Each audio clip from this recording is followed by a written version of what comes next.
بسم اللہ الرحمن الرحیم۔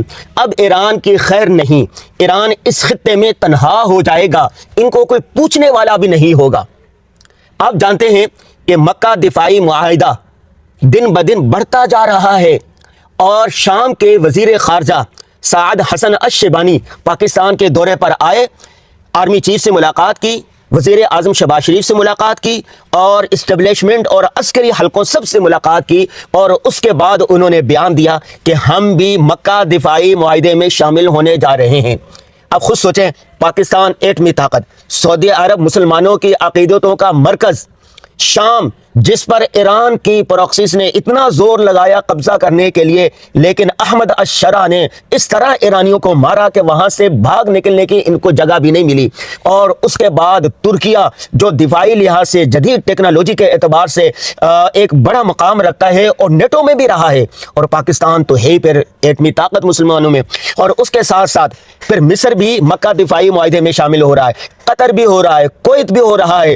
اس خطے میں جنوبی ایشیا میں جتنے مسلم ممالک تھے، جتنے اہم مسلم ممالک تھے، وہ سارے کے سارے یوں ہو رہے ہیں، یکجاں دو قالب کی طرح ہو رہے ہیں، ایک مکہ بن رہے ہیں۔ تو ایران نے اپنی پروکسیز کے ذریعے سے، اپنے ایجنڈوں کے ذریعے سے جو شام میں سازشیں کی، جو عراق میں یورشیں کی، جو پاکستان جو کراچی سے لے کے گلگت تک طوفان مچا رکھا تھا، جہاں کہیں مسلم ممالک تھے، جہاں کہیں مسلمان تھے، ان کی کوشش تھی کہ وہاں تفرقہ پھیلایا جائے، وہاں نفرتوں کے بیج بوئے جائیں۔ ایک ایران تھا جو یہ چاہتا کیا کہ مسلمانوں میں نفرتیں پھیلے، اور سعودی عرب پر، مدینہ پر ان کا کنٹرول ہو۔ ان کے توسیع پسندانہ عزائم اپنی موت آپ مر چکے ہیں۔ نمبر دو، اسرائیل جو یہ اس خطے میں چاہتا تھا کہ اس کی سرحدیں نیل اور فرات تک ہوں، اور مسلم ممالک، عرب ممالک پر وہ قبضہ کر لے۔ عرب اسرائیل جنگ کے بعد وہ اتنا شیر ہو گیا تھا، ایک کے بعد دوسرے ممالک پر قبضہ کرنے کی کوششیں کر رہا تھا، اور اپنی سرحدیں بڑھاتا چلے جا رہا تھا۔ آج سے 50 سال پہلے اسرائیل جو اتنا سا تھا اور فلسطین اتنا بڑا تھا، رفتہ رفتہ رفتہ رفتہ فلسطین اتنا سا ہو گیا اور اسرائیل اتنا بڑا ہو گیا۔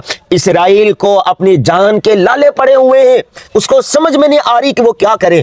تیسری طرف جنوبی ایشیا کا چودھری اپنے آپ کو انڈیا بھارت کہلاتا تھا، اکھنڈ بھارت کا منصوبہ خاک میں مل چکا ہے۔ وہ یہ چاہتا تھا کہ اس خطے میں انڈیا کی بالادستی ہو، پاکستان پر حلب کرنے کے لیے 4 جنگیں مسلط کی، اور مختلف پروکسیز کے ذریعے سے ہمارے بلوچستان میں، خیبر پختونخوا میں، سندھ میں، کراچی میں، نہ جانے انڈیا نے کیا کچھ کیا۔ لیکن انو مرسوس میں انڈیا کو ایسی مار پڑی، خلائی، فضائی، زمینی، کہ اب اس کو جان کے لالے پڑے ہوئے ہیں، اپنی ناک بچانے کے لیے، اپنی عزت بتانے کے لیے، اپنی عزت بحال کرنے کے لیے کوشش کر رہا ہے، لیکن ان کے ساتھ کوئی دے نہیں رہا۔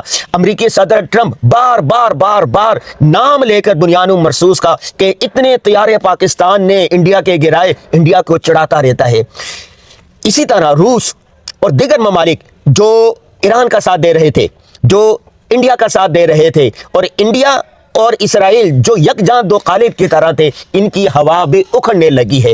بہت جلد آپ خوشخبری سنیں گے کہ احمد الشرع شام کے صدر پاکستان کے دورے پر آئیں گے، بھرپور ان کا استقبال ہوگا، اور وہ بھی مکہ دفاعی معاہدے میں شامل ہو جائیں گے۔ اور اس کے بعد اس خطے میں دو دشمن، اسلام دشمن، مسلم دشمن، عالم اسلام دشمن طاقتیں ہیں، انڈیا ہو، ایران ہو، بھارت ہو یا کوئی اور ہو، ان کے خلاف دمادم مست قلندر ہوگا۔ یہ اللہ تبارک و تعالیٰ کا ایک تکوینی نظام ہے، ایک قانون ہے کہ جو بھی مسلمانوں کے خلاف، عالم اسلام کے خلاف، انسانوں کے درمیان نفرتیں پھیلائے گا، برائی سوچے گا، کام کاج کے اعتبار سے وہ ناکام ہوگا، اور ان کا کوئی نام لینے والا بھی نہیں ہوگا۔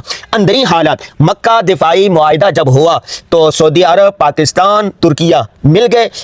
اب شام آ جائے گا، مصر آ جائے گا، قطر آ جائے گا، کویت آ جائے گا، اور بہت سارے لوگ کہہ رہے ہیں کہ اس میں متحدہ عرب امارات بھی آئے گا، سوڈان بھی آئے گا، اور 57 مسلم ممالک ہیں، رفتہ رفتہ وہ سارے اس میں آتے جائیں گے، اور ایک مسلم نیٹو بن جائے گا۔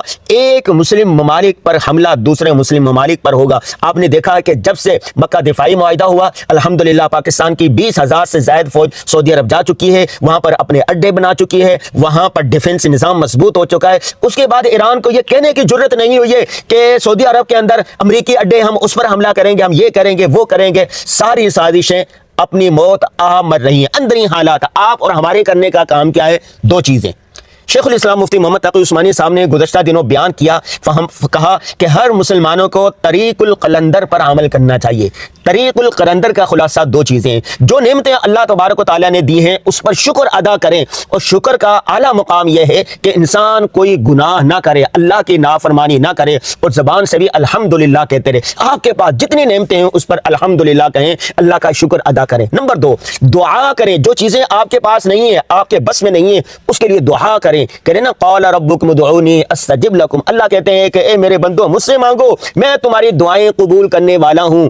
الدعاء مخل عبادت، دعا عبادت کا مغز ہے۔ تو آپ نے ان نازک حالات میں مسلمانوں کے اتحاد کے لیے، عالم اسلام کے اتحاد کے لیے ہر نماز کے بعد ہر وقت دعا کرنی ہے، طریق القلندر پر عمل کرنا ہے۔ طریق القلندر کا نسخہ استاد محترم شیخ الاسلام مفتی محمد تقی عثمانی صاحب نے بتایا تھا۔ نمبر 3، جو چیز آپ کو اچھی لگے، جس کو آپ بہتر سمجھتے ہیں، اس کو نیکی کی نیت سے آگے شیئر کریں۔ اور چوتھی اور آخری بات یہ ہے کہ اپنے آپ کو دفاعی لحاظ سے، ٹیکنالوجی کے اعتبار سے، علم کے لحاظ سے، تقوی کے لحاظ سے مضبوط کرنا ہے۔ حدیث پاک میں آتا ہے المؤمن القوی خیر من المؤمن الضعیف، قوی مسلمان وجاہت کے اعتبار سے، مال کے اعتبار سے، طاقت کے اعتبار سے کمزور سے بدرجہ بہتر ہے۔ اور قوموں کو، اقوام کو، اداروں کو، گھروں کو اپنی دفاعی تیاری کر کے رکھنی چاہیے۔ قرآن پاک نے صدیوں پہلے کہا تھا وَأَعِدُّوا لَهُم مَا اسْتَطَعْتُمْ، دشمن کے لیے جو سازشیں کرنے والے ان کے لیے اپنی تیاری کر کے رکھو۔ تو آپ اگر افراد ہیں،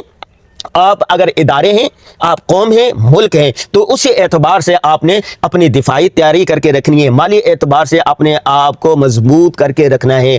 وہ کہتے ہیں نا اٹھ باندھ کمر کیا ڈرتا ہے، پھر دیکھ خدا کیا کرتا ہے۔